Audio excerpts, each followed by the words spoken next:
বিদেশ গিয়া বন্ধু তুমি আমায় ভুলো না, চিঠি দিও পত্র দিও জানাইও ঠিকানা।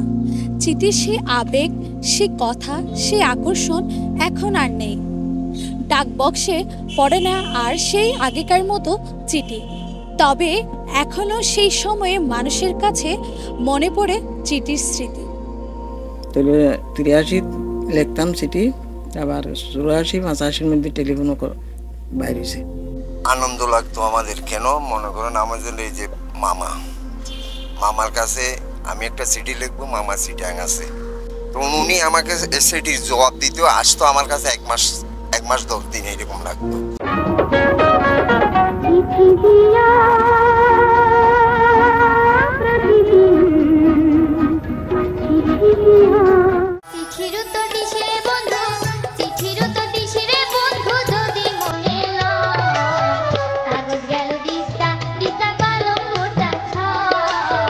চিঠি লিখেছে বউ আমার ভাঙ্গা ভাঙ্গা হাতে লণ্ঠন জ্বালাইয়া, কি ভাইয়া চোখে চোখে রাতে চিঠি লিখেছে।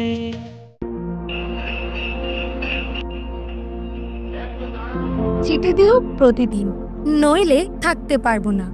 চিঠিগুলো অনেক বড় হবে, পড়তে পড়তে সকাল দুপুর আর রাত্রি চলে যাবে। কোথায় থাকো, কেমন থাকো, একে একে সবাই লিখো, সেই তো হবে মোর সান্ত্বনা।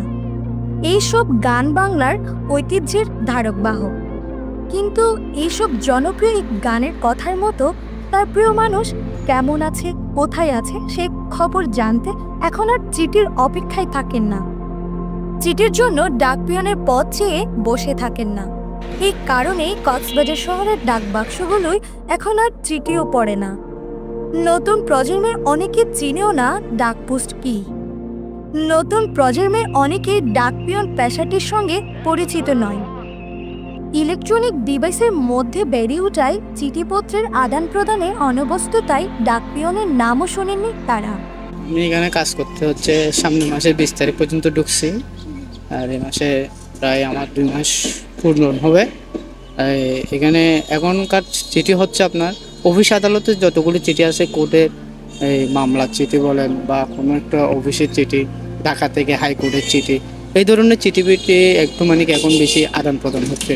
মিনিমাম চিঠি না ঢুকলেও 500 চিঠি ঢুকে, আমরা এগুলো ডিসপ্লেস করে আমরা যার এরিয়াতে তারা ভাগ করে নিয়ে আমরা ওগুলো দিয়ে দিই।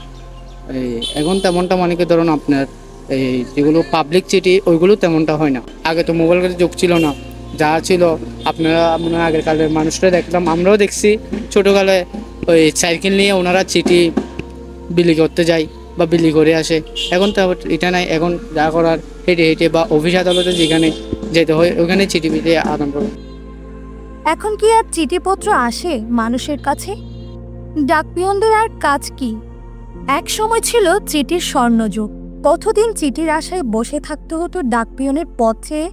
কোনো মানি অর্ডার আসার কথা থাকলে তো সময় ফুরাতে চাইতো না। মশার কামড়ে বাইরে বসতে পারতাম না। তারপর মশারির ভিতর গলি 1200-র উপর বালু দিয়ে একটা ছেলে মেয়েদের বউ দিয়ে লিখতাম, তাহলে পোস্ট অফিসের মাধ্যমে পাঠাইলে দেরি হইতো। আমার ওয়াইফকে লিখছি, আমার বাবাকে লিখছি, আমার ভাইকে লিখছি, আমার বোনকে লিখছি, সবাইকে যার দরকার সবাইকে লিখছি চিঠি। কি লিখতেন ওয়াইফকে? সেটা আমি বলতে পারতেছি না এখন। আমরা শুনতে চাচ্ছি কি লিখতেন।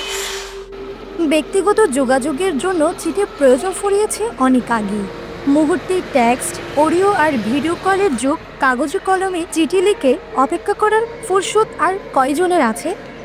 না, এখন তো বর্তমান প্রযুক্তি, এখন আপনি সেকেন্ডের ভিতরে আমি খবর পাচ্ছি। আগে তো 1 মাস 1.5 মাস 2 মাস এরকম লাগতো। দেন মনে করেন আমি সৌদি আরব ছিলাম, সৌদি আরব থেকে আমি একটা চিঠি পাঠাইতাম আমার আব্বার কাছে আম্মার কাছে, সেটির উত্তর যাইতে আর আসতে 2 মাস লাগতো। আমি লিখে তারপরে ঠিকানা লিখে পোস্ট অফিসে দিয়ে আসতাম।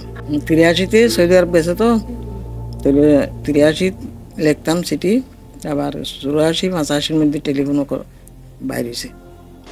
যাই হোক, এখন নতুন করে আবারও চিঠি লেখা শুরু হোক, মনের ভাব আদান প্রদান করা হোক চিঠির মাধ্যমে, প্রেমের কথা লেখা হোক চিঠিতে।